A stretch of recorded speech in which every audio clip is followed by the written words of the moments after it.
Hello, and welcome to Spring Talk. I'm Paige Henderson, and I lead the Resilient Global Equity team. And we manage international core, global, and international equity income strategies here at Allspring. Today, we're taking a closer look at dividends. For some investors, these payouts are the crown jewel of equity investing, offering a steady stream of income. For others, they're distractions from the bigger picture of growth in equity investing. Joining me today are two experts from Allspring investment teams. First, we have Bryant VanCronkhite, Senior Portfolio Manager and co-head of our Allspring Special Global Equity team. Alongside of him is Jim Argabright, Senior Portfolio Specialist and co-head of the Rising Dividend Group within the Core Equity Platform team. Thanks for coming today. It's great to be here. Great to be here. Well, today I thought, we want to debate a little bit and kind of dig into how we see dividends. And we, obviously have some different perspectives on that. Historically, equity assumed to have an income. And if you look back, to the 20s, as much as into the 70s, equity could have had the same or more income even than the bonds. It wasn't until we got to about the 80s when value and growth as investment philosophies arose. And growth in the U.S. is one of the things that differentiates the U.S. market from the other markets because it's perfectly acceptable in the U.S. to have companies that don't pay dividends. And then finally, I think when equity income became a thing on its own right is it does provide income and equity. And then in 2004, with the Bush tax cuts, the tax code treated dividend income on a level platform with capital gains. So I think that was an important point in the history of dividends. Jim, did you have any other thoughts on dividend history? Yeah, sure. Maybe a little bit of perspective on how long dividends have been around, right? So dividends, actually the first ones paid here in the States predate our Revolutionary War. But those, surprisingly to me anyway, were not the first to be paid. Actually, the Dutch East India Company started paying dividends in 1602, which seems to be the first public company that has paid dividends. But we've seen dividends, with long-standing track records, therefore. In fact, the most consecutive increases here in the States is a company that's been paying since 1816. And in fact, sort of a hybrid security. We'll get into a little bit on the div yields versus fixed income yields, but the British Empire actually issued British Consul bonds, which were first brought about in 1754. They finally retired those in 2014. So a unique characteristic of having some growth, like a dividend income, but also a perpetuity, which is unlike a fixed income. So yeah, dividends have a very long, rich history, obviously throughout the globe in many different eras. Bryant, if you had any other things you wanted to add about dividends? Yeah, dividends prior to 1958, to your point, oftentimes had yields above that of the bond market, but largely because equities were considered to be incredibly risky back then. We didn't have the same governance standards we have today. We didn't have the same regulatory framework. And so investors really demanded that income back as a security blanket for owning the riskier part of the capital structure. But as the regulatory framework changed and as the SEC started to put guide rails around buybacks for stocks, we started to see corporates decide to change and shift the way they use their capital. Investors embraced that, especially after the 1980s. And so that history is long, rich. Dividends are important to an extent, but the menu of options is increasing for investors. And that's where our team really begins to dissect what we want companies to do with their capital. And dividends remain today as a very viable and sometimes very important option as to how a company should use their capital. But we also see a lot of other ways companies can use their capital, including making acquisitions, including organic investments in things like CapEx to build more factories, or research and development to get ahead on an innovation and technology standpoint, maybe even vertically integrating. Right? The supply chain today is incredible chaotic environment. We want companies to think about vertically integrating. And then, of course, there's buybacks and dividends. So the menu is wide, and we want our companies to think about what's the highest and best use for their capital and make sure they have the freedom to make those choices. So dividends are a piece of it, an important piece at times, but not the only piece. And that's where I think the debate begins to kind of unfold. Well, and I think as we get into this debate, part of the heart of it is the issue of capital deployment. And we could break those into four categories, kind of the internal use of capital, CapEx, like you said, or mergers and acquisitions, and then the returning value to shareholders, which is the dividends and the share repurchase. And I think as you look across the landscape, different industries have different histories and different industries have different capital needs. I think we all agree on that. Let's take a moment and share with everybody, how our philosophies relate to dividends. Do you want to kick it off, Bryant? Yeah, sure, I can start. So we believe companies create value based on how they use their capital. Every quarter, every year, ideally, they create free cash flow. That free cash flow flows to the balance sheet, and now the CEO, CFO, and board director says, what do I want to do with that capital? They all have the same menu. And again, what we want them to do is to look at the landscape and say, hey, today, the proper thing for us to do, given where we are as a company competitively, given where we are in our life cycle, is maybe make an acquisition to expand our total addressable market. Or maybe we've got really great assets competitively, but we can create higher efficiency by investing internally to create higher margins. And we want our company to think about all those options. What's really important during times of, I'll call it turmoil, right? Where we have now a lot of volatility is freedom. We don't want them handcuffed. And when I think about this menu of capital allocation options, the only thing you can't send back to the kitchen, so to speak, is a dividend. Once you start paying that dividend, the world believes that is sacrosanct. If you decide to cut that dividend, your stock gets punished in a meaningful way because it sends a negative signal to the market. Now, you can always pursue an acquisition and then say, no, I don't want to do it. You can always start buybacks and pull back if your stock price moves higher. You can always pull back on your CapEx, but you can almost never cut that dividend without a negative ramification. And so at a time like this, where we are today in the market environment, what we really treasure is freedom, is flexibility. And we worry today that the dividend is a handcuff on that flexibility. Yeah, I think there's some things in there that I definitely agree with, and I think there's some things that right now we would probably push back a little bit from our perspective. I mean, first, in the menu of choices, I agree that there's a lot more that we can look at in these times of uncertainty. Certainly would agree too, if you end up with a dividend payout that is too high, that becomes a meaningful, handcuff, right? What we're going to look for, and what I like what you said about sort of these uncertain times, I think that's where an active manager has to really do the due diligence, because there is a broad menu. If you are choosing to return capital and at a growing rate in the dividend, which a lot of end investors do favor, then you need to be very careful about the other options that you're taking.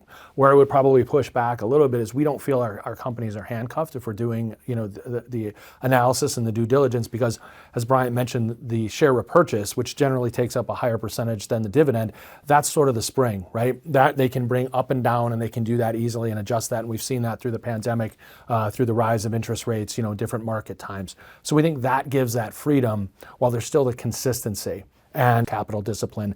Let me check that. So that's a common phrase we hear, is that dividends instill discipline. And I see that, but that's also our job as active managers, to do the due diligence on the front end to make sure that we have trust and confidence in the CEO, CFO, and board. And so we like to use things like the cash flow statement to analyze a history of discipline and capital allocation. If they like to make acquisitions and they're telling us they're going to make more, is there a good history behind that? Do they make smart ones at the right prices? If they are buying back stock, are they historically doing it at the right prices at the right times? And so I think there's absolutely a way to verify a company's integrity with capital discipline and deployment, and not really require the handcuff just to ensure it. And that's our view on it. We try to do that diligence up front. I think my perspective may be a little broader, because we manage U.S. and international is a little different. In Europe, I think it's a more a function of earnings and almost a payout ratio. And in Japan, it's even more that way. So if you're having a bad year, if you're having a tough year because your environment's difficult, then you could pay out less, and it doesn't really hurt you that much. We actually in 2020 went through a true dividend crisis in Europe because the government and the regulators told companies they had to pull back on dividends they'd already declared, because the way European companies work with employees is a little more like our unemployment insurance. So companies eliminated dividends or they cut them, and then the next year they came back right at the same level. One thing I think has happened as a resident historian, 20 years ago, you would find trust documents that said you can only own stocks that pay dividends and you can only own bonds that are AAA rated. Well, the world's changed and trust documents have changed. And if you said you could only own bonds that are AAA rated, you might have a problem now because the U.S. isn't AAA rated. So I think that, yes, companies may take a hit when their dividend is cut. A lot of times, though, if the dividend is cut but not eliminated, there may be even a relief rally because it's the company acknowledging what investors have seen coming. I mean, we've seen that in some cases with our stocks. But I think it is important. There is a distinction between dividends and fixed income in that dividends are assumed and expected to be continuous, but legally they can cut dividends, whereas it's much worse if you don't make your bond payments. So I mean, those trust documents, I think, were very relevant in those times where, again, Yes. regulatory backdrop was very different. But it kind of points towards another handcuff, which is if an active manager is required to own companies that pay dividends, it begins to reduce the flexibility in terms of all the options they have. And so, again, I think that a lot of terms and conditions have changed. But again, equity income investing is all about providing a material dividend of some size that matters. And that gets harder to do when the risk-free rate is now pushing well above 4% after this period of ZIRP. And so when I think about handcuffs, as a portfolio manager, what I really want, again, is flexibility. I want a lot of tools in my toolkit to express my views. And let's just take the Russell 1000 benchmark, for example, right? It's a large cap index, very broad index used across value, growth, and core. And if you look at, for example, there's 125 technology stocks, give or take, in that index. Only 25, give or take, actually pay a dividend above 2%. That's a really small, narrow set of companies to choose from. Of the 150 plus industrial companies, only 50 or so pay a dividend above 2%. And so not only is the corporate handcuffed in terms of their freedom to how to deploy capital, a fear for me, for an investor, is that your active manager is also handcuffed a little bit, and it pushes you into a narrower set of companies. And that's another fear I have when people think about equity income investing. They see the carrot of the dividend, which is nice, but they forget about the stick that it puts on the active manager as well. I think you bring up some really good points. Maybe one way, and Paige, I'll have you jump in, would be, again, what are the objectives? What are the goals? Who's the end investor, right? So we look at that end client, right? Is they do want to get that dividend. Is there a potential trade-off or a crossover point? Absolutely, right? But we look at it as that, again, instills sort of that discipline that the client then can choose how they're going to reallocate their dollars. Do they reinvest within the strategy, within the company that's paying the dividend, or do they deploy it elsewhere? I think your points are well taken on sort of the certain areas of the market are more difficult, quite frankly, right? To be able to find that depth, technology being one. What I would say is, if we were looking in 2023 or 2024, I would probably, agree with you or be forced to agree with you. But in 2025, looking out, I think we start to see some of that change, that some of the large cap tech names are now beginning to pay and grow a dividend. We're still waiting on a few more. But we're starting to see those choices broaden out. So with us, I think we can either do one of two things. You can be patient, you can wait, and there's still good days ahead for those companies. You can try to find exposures to tech or tech-like in other areas. Are there shallow ends of the pool that we have to kind of do some extra work to work around? Absolutely. But I think we're able to do that. And I think in 2025, we think that most of those shallow pools are starting to get a little bit deeper. As an equity income portfolio manager, I'm trying to deliver a solution to a set of clients who have a specific set of needs. And I would think that kind of the perfect allocation for the retiring person, which may be different than your end client, that it's looking maybe a more aggressive or an institutional pension or whatever, something that has more predictability, that you would own a combination of fixed income for the stability, growthier, unconstrained portfolio that maybe has more beta, that outperforms in up markets. But you also want to have something that outperforms in down markets, because what differentiates you in a retirement phase is that you're taking money out instead of when you're putting money in. And I think that's where equity income shows its value to that particular group of people. I love where you took that, because I think it is all about outcomes for investors, right? And one of the things that we hear a lot, especially in the media, or just from investors in general, is that we love our dividends because they provide protection. Right, this downside protection mantra. And I'd love to hear your views on that. My particular views on it are that dividends as a defensive characteristic is a big red herring. The dividend itself is actually cyclical. To your point earlier, you said as earnings fell, I think it was a European crisis, if I recall, As earnings fell, they had to cut their dividends. Dividends are actually cyclical around the change of earnings. I think the idea of dividend-paying stocks outperforming the broader market in market drawdowns comes down to the characteristics of the business itself. Typically, dividend-paying stocks have pretty stable cash flows. They have to, in order to pay a dividend and be predictive, right? And so you have this lean towards consumer staples companies, healthcare companies, utilities, REITs. And so my view is that it's not the dividend that provides protection, it's the stability of cash flow. That character provides protection, and it just so happens that a lot of dividend-paying stocks have those. And so I'm curious if you guys think about dividends as protective mechanisms in a different way than I do, which is really more cash flow focused than dividend focused. Well, I think we have a lot of overlap in the way we look at stocks and the kind of companies that we own. And I certainly hope that the great dividend paying stocks, the ones in the 1% to 3% yield range, continue to pay their dividends. But yeah, maybe there is something to be said that it is about those companies themselves. But it also, if you think about stocks like bonds, you've got your dividend and the value at the end. If interest rates go up, if not just interest rates, if your discount rate goes up, then the higher coupon bond goes down less.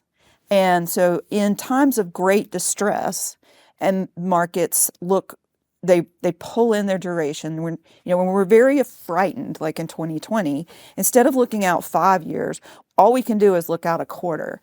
Then that dividend as a percent of the value of the stock is worth more. And I think that's why in downdrafts, which are becoming deeper but quicker, I think there is value to the dividend. To me, the greatest risk for the individual is the sequencing risk, that they get frightened, they get shaken out of the market at a bad time. And so with equity, I'm trying to drive equity and income. And to me, the dividend isn't a handcuff, it's a benefit. And I think that if you look at the index returns in those downdrafts, whether it's 2022 or the fourth quarter of 19, you do see that they are defensive, but you're just kind of taking trimming the peak off of the cycle, which some people might be happy giving up a little bit of the upside in the up market to avoid the fear in the down market. That's a great point. I think the value in a company, which is what comes down to how much it moves down in the down market, comes down in large part to the duration of the cash flow you're going to receive. And shortening the duration makes a ton of sense, and that does provide protection as well. And I think as long as a company still maintains the flexibility to do other things in that moment, that's the exact moment you want them playing offense. Right? The best way to create value, in my mind, is to play offense while others are playing defense. And as long as the payout ratios, I think to your earlier point, aren't so high where they lose that freedom, not only do you shorten the duration with your dividend, to your point, but you can then start to buy back stock, right? And that's what puts a floor in stock price. So when stocks are falling, the company can go in there and say, this is a really attractive price long-term for my equity investors. I'm going to buy it back. That even shortens the duration further. And so as long as they have the freedom, I think it's a really valid argument that the duration of the cash flow stream is pulled in, and that helps provide protection. What's interesting, if you look at the U.S. and Europe, I saw a study that showed that European companies have actually increased their share repurchase, but they maintain their dividends. And one of the reasons why in Europe you have a higher yield is mainly because the multiple's lower. And I do think that as we talk about where we are with dividends and what is the next step with dividends, maybe that's our next subject. Dividend yield is a valuation metric, and it can vary because of what percent of the market doesn't pay a dividend, or how much companies are paying out as a percent of their earnings. So it's not quite as direct as PE multiples, but dividend yields in the U.S. are approaching levels we haven't seen since 1999, which may be some commentary on where we are in the market. As an equity income investor, where I'm a little more conservative, I'm concerned about people's ability to weather the storm. Now would be time when I might be taking a little risk off the table because I think the market's kind of full. But maybe that means you peel back your growth and add more to value. Yeah, I would add, I guess, the two pillars I'm hearing both sides, right? I do think that you have to do the work up front. It is a cash flow story that it's going to pay the dividend, right? But on Paige's side, I would echo that a lot of our clients really appreciate when in those down times, they're going to get that rising stream of income so that it's not in a down market in 2022, fourth quarter of 2018, they're going to see 6 to 7% increase in what they're getting from those dividends. And that is sort of, it does two things. One, it obviously keeps the average person into the market. And I think the average investor gets 50% of the return of the S&P, call it 5% versus 10% long term. Why? Because they tend to make the wrong decision at the wrong time, right? They don't play offense like companies do because they're going to go and play extra defense at a time when they shouldn't be doing that. So we think the dividend, prevents that or enables them to stay in the market. And that, that's a key point for most of our investors. Well, maybe we say it a different way. I mean, we all like cash flow. We want our companies to have cash flow. I just want my clients to have the cash flow. That's a fair point. The risk I was going to say about the dividend cuts, because you bring up a great point, right? Like if the dividend is cut, it's that we look at it as like we're 60 minutes, okay? We're too late to help you if we sell the stock generally after the dividend cut, right? So, but there are obviously a lot of signs before then that payout ratio is getting too high, cash flow is going down, revenue, that costs are going up. I mean, there's a host of different things that we all know that would tip your hand that, okay, it goes from a green to a yellow to a flashing red, that we have, sort of a problem within an individual stock. So one of the things we do monitor quite, closely is we don't want to be, generally speaking, in those in those highest yielding bond proxies, because then you're sliding over to, then it is a pseudo fixed income type investment, but it has the risk of an equity investment. So you're getting, less upside and more downside. Versus in that dividend sweet spot, we kind of think that you're getting a good trade-off where you're able to still have the company getting the growth, but also they're not going to be as handcuffed as some of those higher yielders would be. Maybe all of this speaks to, no matter where you are, in equity income, in unconstrained equities, it really comes down to having a very clear insight as to how a company is going to create value and what that means for your future return profile as an investor. And that really comes back to, again, active managers doing their job. We all know there's 100 ways to do what we do. And there's no right or wrong way to do it. It's just a matter of preference. And so our team's preference of we still have companies with dividends, don't get it wrong, right? But we still want more freedom, more flexibility, especially during times when yields are rates are rising and volatility is up. We think that freedom, the option on that freedom is increased in value. But at the end of the day, the investor needs the outcome pattern. When I think what this discussion has said, that even if you are conservative, if you want to be more value than growth, you can still have diversification just from the differences in the positioning. So that I think clients, we talk about stocks when we're diversifying, but it's important to think about the subtleties around your different equity solutions and more diversification within limits. You don't want to own like 30 different strategies, but it's kind of like, am I going to wear black shoes today or brown shoes today? There's a reason why you need to have a choice. I kind of like the word you use, the volatility of today, because Brian, I've heard you also talk about some of the macro backdrop, which we haven't really talked about, right? And you've said that the Fed, if we're going to talk handcuffs, the Fed is sort of really in a tight bind right now. We have still two hot wars going on across the globe. We've moved from ZIRP to, we'll call it a higher or more normalized, rate environment. And the economy and fiscal policy, well, we just had the passing of the big, beautiful bill. It's beautiful or big. I guess it's all big, depending on whatever side you're on. How beautiful it is it might be open for debate. But I like, because I think to your point, it really opens up. There's probably a menu of outcomes that were bigger than there were 2 or 3 years ago. Some outcomes good for the economy and good for stocks, some less so. But that, again, that due diligence, that focus back in where we need to go and look at what companies do we think are driving the free cash flow. And it comes down to that durable asset base, free cash flow generation, and how efficient they are at the capital allocation. Now, we may favor, maybe you would call it more conservative capital allocation, paying out some back to the end shareholders, but still efficient or justifiable, that they can still grow the business as well. All right, well, great. This was so much fun. And I think what we've discovered is that we each come at this from a different perspective. My perspective is towards meeting the needs of a particular subset of clients who enjoy having the dividend. I also agree that there could be an opportunity to raise your long-term return by focusing on companies that are more aggressive in how they use their capital and maybe not in direct cash flow internally rather than externally.